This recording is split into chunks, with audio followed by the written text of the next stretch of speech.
ভারতের নিরাপত্তার হুমকি কে মানে মোকাবিলা করার জন্য তো বাংলাদেশ চুক্তিবদ্ধ হতে পারে না একটা সাথে। বাংলাদেশ তো তার ইন্টারেস্ট দেখবে, বাংলাদেশ তো তার বাংলাদেশ জনগণের ইন্টারেস্ট দেখবে। ভারতের সাথে বাংলাদেশের বন্ধুত্ব আকাশ, কিন্তু বাংলাদেশের সাথে ভারতের জনগণের কোনো বন্ধুত্ব নাই। জনগণের সাথে জনগণের সম্পর্ক গড়ে ওঠে নাই। চীনের নেতৃত্ব এদিক থেকে অনেক বেশি মেধাবী এবং যোগ্য। একটা আন্তর্জাতিক নদীর পানি আপনি কোনোভাবেই অন্য একটা কোনো দেশকে আপনি বঞ্চিত করতে পারেন না। আপনি বাংলাদেশকে বঞ্চিত করে বাংলাদেশের আজকে সীমান্ত হত্যা হচ্ছে একের পর এক।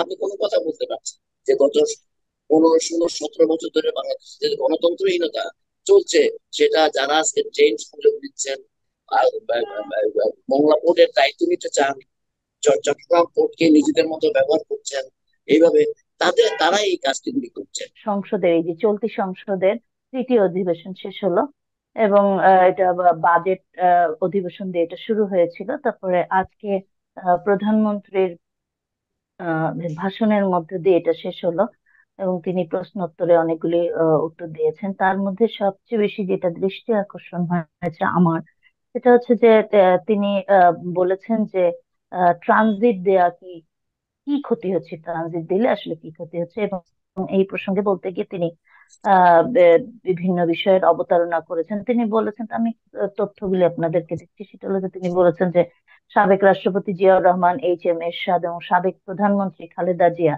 ভারত সফর করে দেশের জন্য কিছুই আনতে পারেননি, এবং জিয়াউর রহমানই প্রথম দেশের বাজারে ভারতীয় পণ্যের জন্য উন্মুক্ত করেছে। এবং তিনি আরো বিভিন্ন কথা তুলে ধরেছেন, এবং ট্রানজিটের পক্ষে তিনি বলেছেন যে আসলে ক্ষতিটা হচ্ছে কি, ত্রিপুরা থেকে বাস ঢাকায় আসে, ঢাকা থেকে কলকাতা যায়। এছাড়া তিনি ইতিহাস টেনে বলেছেন যে 1965 সালে ভারত পাকিস্তান যুদ্ধের পরে রেল লাইন, সড়ক ও নৌপথ বন্ধ ছিল, এবং সেগুলি চালু করে দেওয়া হচ্ছে। এবং তিনি আরো বলেছেন যে আসলে বিশ্ব থেকে বাংলাদেশ কেন বিচ্ছিন্ন থাকবে। সেক্ষেত্রে তিনি ওই যে ট্রানজিটের কথা, এবং ভুটান থেকে মিয়ানমার, থাইল্যান্ড পর্যন্ত যে রাস্তা যাচ্ছে, এগুলির উল্লেখ করেছেন। এবং এট দ্য সেম টাইম তিনি আসলে আগের সরকারগুলির সমালোচনা করেছেন, বলেছেন যে আসলে খালেদা জিয়া এটা হতে দেয়নি।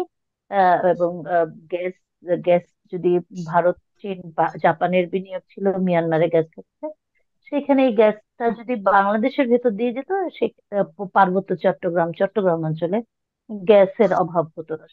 সবকিছু সমালোচনা করেছেন তিনি সংসদে আজকে, এবং উত্থাপন করেছেন। এবং আপনাদের একটু দৃষ্টি আকর্ষণ করছে, প্রধানমন্ত্রী কিন্তু চায়না যাচ্ছেন, আপনারা দুজনেই জানেন। এই সম্প্রতি 7 তারিখের দিকে উনি চায়না যাবেন। সেই ক্ষেত্রে চাইনিজ অ্যাম্বাসেডারও আজকে এটা নিয়ে কথা তুলেছে। তো সবকিছু এই দুইটা বিষয় বিবেচনায় নিয়ে হঠাৎ প্রধানমন্ত্রী এখনই এই বিষয়টা নিয়ে এত জোর দিয়ে কথা বলেন চায়না যাওয়ার আগ মুহূর্তে। আপনারা কি মনে করেন? আমি প্রথমে মাহবুব আলম ভাই আপনার কাছেই যাচ্ছি, আপনার আপনার বিশ্লেষণ আমি একটু শুনতে চাচ্ছিলাম, প্লিজ। ধন্যবাদ। প্রথমত, আমাদের প্রধানমন্ত্রী শেখ হাসিনা নিঃসন্দেহে মানে অত্যন্ত কৌশলী বক্তব্য দিয়েছে। সংসদে তিনি যে কথাটি বলেছেন যে ট্রানজিট দিলে কি ক্ষতি হয়, আসলে তিনি এক ঢিলে দুই পাখি মেরেছেন। বিরোধী দলকে চাপে রেখেছেন, একই সাথে তিনি চীনকেও চাপে রাখার কৌশলী বক্তব্য দিয়েছেন। কারণ আমরা জানি, এবং আপনিও জানেন, আমাদের দেশবাসীও জানে, আমাদের তিস্তা প্রকল্প নিয়ে যে আমাদের আলাপ আলোচনা হয়েছে, সেই আলাপ আলোচনার মধ্যে আমরা তো এক ধরনের সিদ্ধান্তে চলে এসেছিলাম আমাদের দেশবাসী।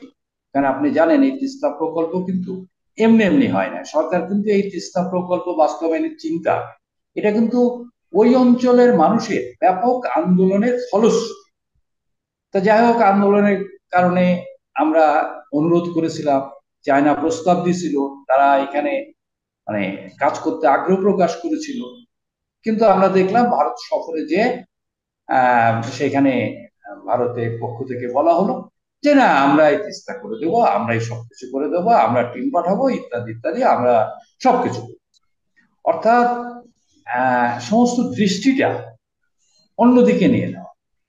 তো এই বিষয়টা আমরা যেমন বুঝি, চীনও তো বোঝে। এবং চীন একটা বড় দেশ কি ছোট দেশ সেটা বড় কথা না, চীন হচ্ছে আমাদের বন্ধু দেশ।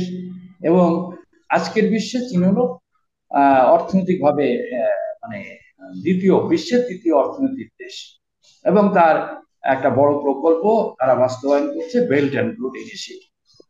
তা এই বেল্ট অ্যান্ড রোড ইনিশিয়েটিভ ইত্যাদি সমস্ত কিছুর বিবেচনায় রেখে চীনের এই প্রস্তাব আমাদের মানে চীনের এই প্রস্তাব আমরা গ্রহণ করব, এইরকমের একটা ধারণা আমাদের মধ্যে ছিল। কিন্তু আমরা দেখলাম নরেন্দ্র মোদী তৃতীয়বারের মতো প্রধানমন্ত্রী হওয়ার পর ভারতের পক্ষ থেকে এটা বলা হয়। তো আমাদের প্রধানমন্ত্রী আর কয়েকদিনের মধ্যেই, আর দুদিনের মধ্যে তিনি চীনে যাচ্ছেন, এবং চীনে যে এই প্রসঙ্গটা উঠবে, এবং এই প্রসঙ্গটা যে উঠবে চীনের রাষ্ট্রদূত ইয়াও ওয়েন এর বক্তব্যই সে বোঝা যাচ্ছে। তিনি এখানকার সাংবাদিকদের সাথে মত বিনিময়কালে তিনি বলেছেন যে এই প্রকল্পের কথা বলেছেন, কূটনৈতিক বক্তব্য দিয়েছেন যে যদি ভারতের সাথে যৌথভাবে আমাদের কাজ করতে আপত্তি। কিন্তু একই সঙ্গে তিনি কিন্তু এই কথাও বলেছেন যে আমরা এই প্রস্তাব দিয়েছিলাম এবং আমরা প্রস্তাবের অনুযায়ী কাজও করেছিলাম, ইত্যাদি ইত্যাদি। অর্থাৎ এইটা কিন্তু চীন কোনো ভালোভাবে নেয় না। তো প্রধানমন্ত্রী এই বিষয়টা তো বোঝেন, প্রধানমন্ত্রী তো দীর্ঘদিন ধরে প্রধানমন্ত্রীর দায়িত্ব পালন করছে। তার যে ইতিমধ্যেই তার কূটনৈতিক কর্মকাণ্ডের উপরে তার তো একটা বিচক্ষণতা তৈরি হয়েছে। তো সেই কারণেই তিনি চীনকে চাপে রাখতে এই ধরনের কথাবার্তা বলেছেন। তো আমার বিশ্বাস যে এই ধরনের কথাবার্তা বলার অর্থ কিন্তু এই দাঁড়ায় না যে তিনি একটা রেখা টেনে দিয়েছেন। কারণ চীনের যে রাষ্ট্রদূত তিনি নিজেই বলেছেন যে এই প্রকল্প কারা বাস্তবায়ন করবে এটা মানে চূড়ান্ত সিদ্ধান্ত নেবে হচ্ছে বাংলাদেশ। বাংলাদেশ। তো কাজে পুরোটাই কূটনৈতিক পক্ষ। তবে এটা নিঃসন্দেহে চীন সফরে যাওয়ার আগে এবং চীন সফরে যখন এটা উঠবে, বাংলাদেশের দিক থেকে কিন্তু একটা বিব্রতকর অবস্থায় পড়ার সম্ভাবনা আছে। যদিও বলা হচ্ছে, ইতিমধ্যে আমরা দেখেছি, পত্রিকায়ও দেখেছি, চীন সফরের সময় যে বিষয়গুলো উঠে আসবে তার মধ্যে বিনিয়োগ আছে, তার মধ্যে আরো নানান বিষয় আছে, তার মধ্যে মুক্ত বাজারের ব্যাপার আছে, তার মধ্যে অর্থনৈতিক সম্পর্ক, এবং এইবার একটি নতুন বিষয় কিন্তু যুক্ত হয়েছে যদি খেয়াল করে দেখেন, সেটা হচ্ছে জনগণের সাথে সংযোগ বাড়ানো। এটা কিন্তু খুব জরুরি। এটা আমি এর আগে একদিন বলেছিলাম, ভারত প্রসঙ্গে বলেছিলাম, ভারতের সাথে বাংলাদেশের বন্ধুত্ব আকাশ, কিন্তু বাংলাদেশের সাথে ভারতের জনগণের কোনো বন্ধুত্ব নাই, জনগণের সাথে জনগণের সম্পর্ক গড়ে ওঠে নাই। চীন এদিক থেকে আসলে একটা দেশ তো আর অহেতুক উন্নয়নের শিখরে পৌঁছায় না। চীনের নেতৃত্ব এদিক থেকে অনেক বেশি মেধাবী এবং যোগ্য, যে কারণে তারা তাদের দিক থেকে এই প্রশ্নটা নিয়ে এসছেন বাংলাদেশের জনগণের সাথে সংযোগের বিষয়টা। এবং জনগণের সাথে সংযোগটা কি হবে, সংযোগিত কতগুলো বিষয় থাকে। যেমন ধরেন আজকে তিস্তা প্রকল্প বাংলাদেশের জনগণের, ওই অঞ্চলের জনগণের দীর্ঘদিনের দাবি। অর্থাৎ এই প্রকল্পে যদি চীন যুক্ত হয় তাহলে চীনের সাথে বা চীনের জনগণের সাথে আমাদের জনগণের যে সম্পৃক্ততা বাড়বে।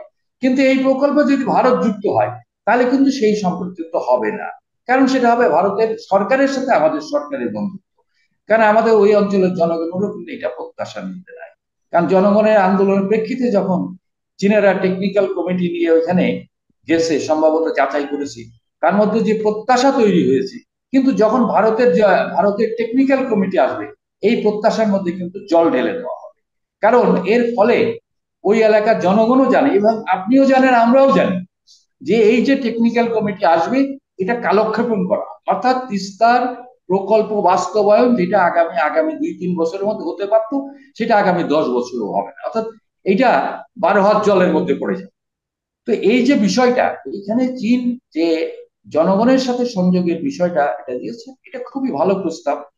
তো আমার কাছে মনে হয় প্রধানমন্ত্রীর এই চীন সফর আমরা নিঃসন্দেহে অনেক কিছু পাবো, কারণ মুক্ত বাজারের যে বিষয়টা এসছে এটা এটা খুবই জরুরি, বিনিয়োগের বিষয়টা এসছে, এবং আর একটা বিষয় এসছে যদি খেয়াল করে থাকি, সেটা হলো চীনের রাষ্ট্রদূত ওয়েন সাহেব বলেছেন যে বাংলাদেশের রিজার্ভ সংকটের চীনের সাহায্য, এই একটা ঘোষণা আসে, এবং এটা সম্ভবত 500 $500 কোটি, এরকম এরকম একটা অঙ্ক, এটা বড় অঙ্কের টাকা। অর্থাৎ এই ঘটনার মধ্য দিয়ে আমরা কি দেখছি, যে আমাদের সরকার স্বীকার করুক আর না করুক, আমরা রিজার্ভ সংকটে আছি, আমরা তলানিতে আছি। আমরা রাইট। মুখে যতই কথা বলি না কেন, আমরা সিঙ্গাপুরে ছাড়াই গেছি, সিঙ্গাপুরে ছাড়াই যেতে হলে রিজার্ভ ঠিক রাখতে হবে, সিঙ্গাপুরে ছাড়াই গেলে রপ্তানি বাড়তে হবে, আমদানি বাড়তে হবে, কিন্তু আমার তা বাড়ে নাই।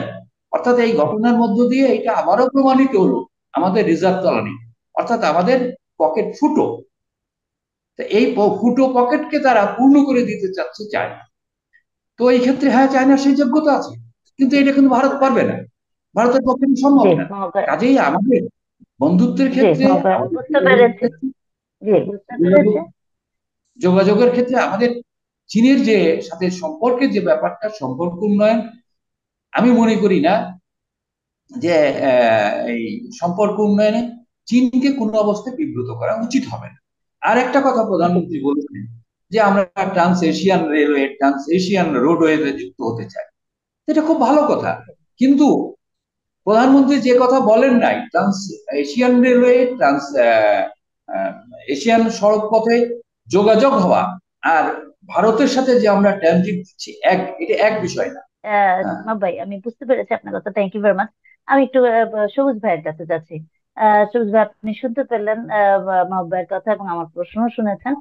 আজকে যে রেলওয়ে ট্রানজিটের নামে বাংলাদেশকে দ্বিখণ্ডিত করে বাংলাদেশের এক প্রান্ত থেকে অপর প্রান্তে যাওয়ার যে পরিকল্পনা, যে চুক্তি স্বাক্ষরিত হয়েছে কিছুদিন আগে বাংলাদেশের প্রধানমন্ত্রী, ভারত প্রায় 10টা চুক্তি এবং সমঝোতা আহ, স্বাক্ষর স্বাক্ষর। স্বাক্ষর হয়েছে। এর মধ্যে দুই তিনটা আসলে খুবই গুরুত্বপূর্ণ। এর মধ্যে একটা হচ্ছে যে ট্রানজিটের যে বিষয়টা, আসলে এটা তো বাংলাদেশের এক প্রান্ত থেকে আরেক প্রান্তে যে ট্রেন, মানে রেলওয়ে যে যোগাযোগের যে বিষয়টা বলা হচ্ছে, এটা তো আসলে ট্রানজিট, একটা করিডোর আসলে। তো এটা সম্পূর্ণ ভাবে একটা ভয়ঙ্কর একটা বিষয়। যদি আমরা খুব ডিপলি, গভীরভাবে যদি আমরা বিষয়টা চিন্তা করি, সেটা হচ্ছে বাংলাদেশ একটা স্বাধীন সার্বভৌম দেশ। এই স্বাধীন সার্বভৌম দেশে অলরেডি আমরা নানা ধরনের গত 15-16 বছরে এমন অনেক কিছু হয়েছে বাংলাদেশের স্বাধীনতা সার্বভৌমত্বের। আহ আর আজকে বাংলা কতটুকু আছে সেই কষ্ট মানুষের সামনে এসে দাঁড়িয়েছে। এই ট্রেন যোগাযোগের যে বিষয়টা বলা হচ্ছে, এর মধ্য দিয়ে ভারত আসলে যে জিনিসটা করতে চায়, এটা আসলে খুব, এটার জন্য যে অনেক রকেট সায়েন্স লাগবে তা না। আমরা সবাই বুঝি, বাংলাদেশের সাধারণ মানুষও আমি মনে করি বুঝি। সেটা হচ্ছে যে যেহেতু তিস্তা প্রকল্পটা ওই অঞ্চল কেন্দ্রিক, এবং সেই যে তিস্তা প্রকল্পটা একসময় মনে হচ্ছিল যে বাংলাদেশ সরকার আহ, চীনের সহযোগিতা এটা করবে, তখনই ভারত উঠে পড়ে লাগলো যে এটাকে কিভাবে বানচাল করা যায়।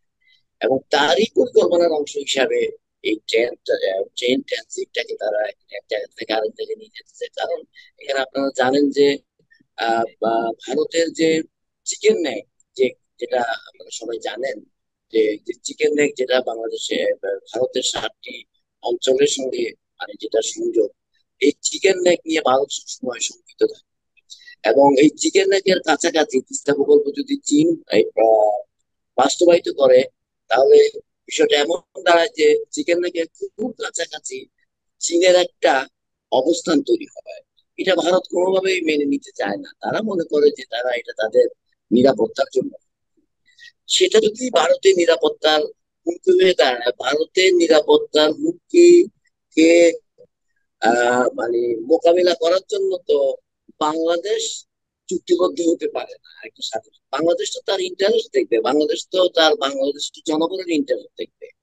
আপনি দেখেন, আজকে যে তিস্তা চুক্তি করার কথা বলা হচ্ছে, এই তিস্তা চুক্তি করার তো দরকারও হতো না যদি বাংলাদেশের সঙ্গে, যে তিস্তা একটা আন্তর্জাতিক নদী, এটা হচ্ছে বাংলাদেশের যে ন্যায্য হিস্সা, এই চুক্তিটা ভারত আজ পর্যন্ত করলোই না। এবং অবশ্য ভারত কিছুই করেনি, বাংলাদেশ থেকে সবকিছু নিয়ে গেছে। গত 51 বছরে বাংলাদেশ থেকে এরকম ডজন ডজন আপনাকে লিস্ট দেওয়া যাবে, যে সবকিছু ভারত নিয়ে গেছে। বাংলাদেশকে তো তার ন্যায্য হিসা থেকে বাংলাদেশের মানুষকে বঞ্চিত করেছে, বাংলাদেশকে বঞ্চিত করেছে। আপনি তিস্তা চুক্তি যখন চীন এটা করার জন্য, যেহেতু ভারত পানি দিচ্ছে না, তো কাজে ওই অঞ্চলে তিস্তার আশেপাশের যে বিশাল বিশাল অঞ্চল, এই অঞ্চলের মানুষের যারা কৃষক এবং বিশেষ করে যারা আমাদের যে কৃষি ক্ষেত্রে যে বড় ধরনের আমরা হুমকি সম্মুখীন হয়েছি, সেটাকে রিভাইভ করার জন্য, সেটা যাতে আমরা আমাদের ফসল ফলাতে পারি এবং আমাদের অন্যান্য সুযোগ-সুবিধা কৃষি সংক্রান্ত, এই জন্যই তিস্তা প্রকল্পের মূল লক্ষ্য আমরা মনে করি। তো সেটা যদি হতে যায় তাহলে যে এটা তো এটা তো এই সংকটটা তৈরি করলো ভারত।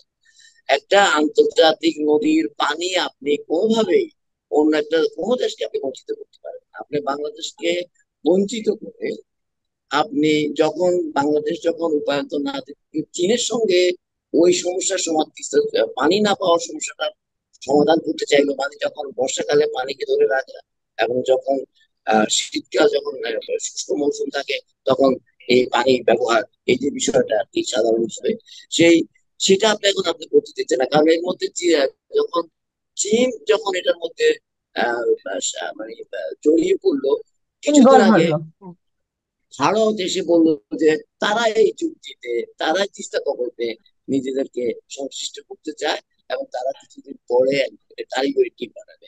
খুবই হাস্যকর। আর আপনারা তো তিস্তা চুক্তি, তিস্তা নদীর পানি আমাদেরকে যে আমাদের যে মানে আমাদের যে ন্যায্য হিস্সা সেটা দিয়ে দিলেই তো আর তিস্তা চুক্তির ব্যাপারটা একটু পিছনে চলে যায়। এটা তো আপনি তো সেটাই দিচ্ছেন না আপনারা। আর ভারত কি আহ ভারত কি কাউকে কোনো কিছু দিয়েছে?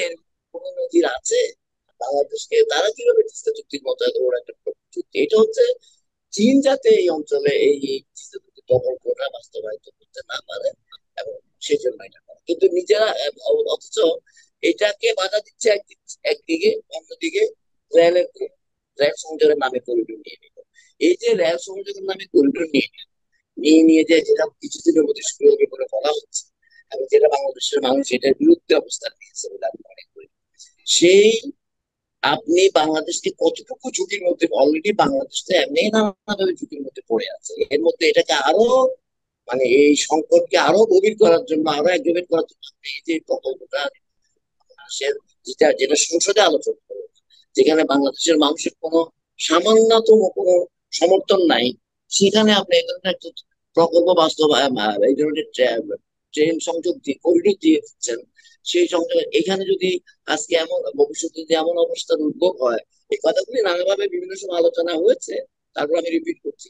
আজকে তারা বলছে যে এখান থেকে ভারত এক প্রান্ত, বাংলাদেশের এক প্রান্ত থেকে আরেক প্রান্তে যেটা বাংলাদেশের ভূখণ্ডকে ব্যবহার করে তাদের ইয়ে মালামাল পরিবহন করবে, যদিও সামরিক বিষয়টা এখানে উচ্চারিত হয়নি। আজকে যদি এমন অবস্থার উদ্ভব হয় যে কখনো সামরিক ও সরঞ্জাম এখান দিয়ে এই রাস্তা দিয়ে নেওয়ার প্রয়োজন পড়ে ভারতের, ভারত তো যাই বলবে তাই হচ্ছে বাংলাদেশে, তাহলে তখন আমরা কোন সরকার থাকবে তখন আমি জানি না, তখন বাংলাদেশের অবস্থা কি হবে। বাংলাদেশকে এরকম কোনো আজকে দেখেন বাংলাদেশ 20 কোটি লোকের একটা দেশ, 18-20 কোটি লোকের মানে জনসংখ্যা, এরকম একটা দেশ এবং যেটার একটা বাংলাদেশ একটা আন্তর্জাতিক পর্যায়ে অনেক বিষয়ে আমাদের অনেক অবস্থান তৈরি হয়েছে গত 50-52 বছরে। এটাকে সম্পূর্ণ ধূলিসাৎ করে দেওয়ার জন্য একটি যে রাষ্ট্রটাকে আমরা বন্ধু রাষ্ট্র বলছি, সম্পূর্ণভাবে বাংলাদেশের মানুষের শত্রু রাষ্ট্র করে। আর অথচ যে বন্ধুরা, যারা বন্ধু রাষ্ট্র হতে পারে তাদেরকে এই দেশে আসতে না দেয়। তো এই যে বিষয়গুলি, এগুলি বাংলাদেশের মানুষ বুঝে। আজকে বাংলাদেশকে এই পর্যায়ে নিয়ে যাওয়ার যে মানে কেন নিয়ে যাওয়া হচ্ছে আমি জানি না, মানে একমাত্র এটা অনেকে বলে থাকেন যে বর্তমান যে সরকার আছে শুধু তারা ক্ষমতা থাকার জন্য, এইভাবে করে তো আসলে ক্ষমতায় থাকা যায় না। যারা আজকে ক্ষমতায় রেখেছেন বলে ধারণা করা হয় এবং বলা হয় যে যারা আজকে ট্রেন ট্রেন সংযোগ নিচ্ছেন, অন্যান্য অনেক কিছু নিয়েছেন, একটা সময় তো যখন এই সরকার লাইবিলিটি হয়ে যাবে, তারা বলে তখন তো সেই দেশ তো তাদেরকে সমর্থন করবে না। এটা তো পৃথিবীর একটা স্বীকৃত নিয়মই যায়। তো আজকে এর মধ্যে দিয়ে, এই প্রক্রিয়ার মধ্যে দিয়ে বাংলাদেশকে আজকে ধ্বংসের দ্বার প্রান্তে নিয়ে আসলেন এবং নিয়ে যাচ্ছেন, এটা থেকে কিভাবে মুক্তি হবে আমরা তো জানি না।